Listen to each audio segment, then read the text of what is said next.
السلام عليكم ورحمة الله تعالى وبركاته. مرحبا بكم قناة عالم سهيلة. نتمنى ان شاء الله تكونوا كاملين بخير وعلى خير. اليوم جيت نقترح معكم غريبة كتجي زوينة معلكة بنينة بزاف، كما كتلاحظوا كتجي مقرمشة. فتابعوا الفيديو من الاول حتى الاخير، شوفوا الطريقة ديال التحضير والمقادير. هنا خديت اللوز، ضفت ليه كاوكاو كيعطي واحد البنه زوينه بزاف في الغريبه. ممكن نضيفو غير اللوز بوحدو او كاوكاو لكم الاختيار. فهنا غادي نحمرهم ونطحنهم على شكل بودر. نبداو في العجينه ديالنا. غادي نضيف واحد القبيصه ديال الملح صغيره. غادي نضيف 200 غرام ديال الزبده. بالنسبه ل 200 غرام ديال الزبده خرجت ليا 35 حبه ديال الغريبه. الا كنتو بغيتو كميه كثيره راه غادي تضاعفوا الزبده. هنا ضفت واحد كيس ديال الفاني من فئه 8 غرام وكاس ديال السكر سنيده العبار ديال كاس العنبه. فغادي نخدم مزيان هاد الزبده والسكر. بالنسبه للزبده خرجوها قبل من الثلاجه باش تجيكم سهله في الخدمه، تكون على درجه حراره ديال المطبخ. فكنبقى بهذه الطريقه تخدم مزيان الزبده مع السكر حتى كنحصلوا على كريم.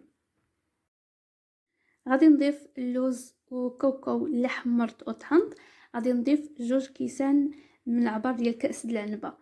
بالنسبه للوز والكاوكاو مني خلطتهم عطاو واحد النكهه زوينه بزاف في الغريبه.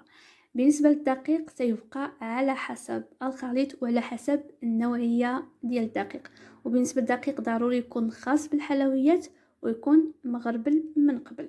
فغادي نضيف هنايا كيس ديال الخميره ديال الحلويات. غادي نضيفو غير خماره وحده من فئه 8 غرام. غنبدا نجمع في العجينه ديالي. بالنسبه للقوام تاعها تكون عجينه مرخوفه، ما تكونش قاصحه بزاف.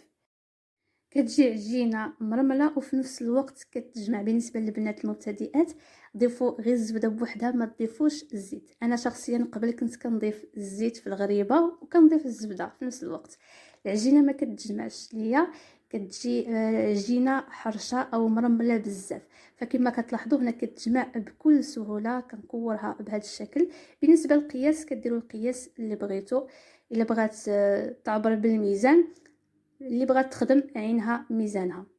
فكنشكلهم بهذا الشكل. كنديرهم في سكر كلاصي يكون سبيسيال. كنضيف ليهم لوزه بهذا الشكل كيعطي واحد التزيين زوين. بالنسبه للفرن كنكون شعلناه من قبل على درجه الحراره ديال 170. كنخلي صفيحه الفرن في الوسط، تنكون شعلت من التحت ومن الفوق. كنخليها في الوسط. الفرن تيكون سخون من قبل باش كتشقق لينا غريبه من الفوق.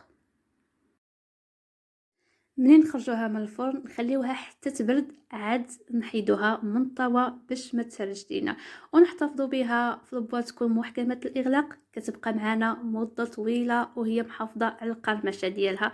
فهنا نكون وصلنا لنهايه الفيديو. نتمنى ان شاء الله فيديو اليوم يكون نال اعجابكم وتستافدوا منه. ما تنسونيش من اللايك وبارطاجيو الفيديو مع الاهل والاصدقاء. خليتكم على خير الى الفيديو المقبل ان شاء الله باذن الله. مع السلامه.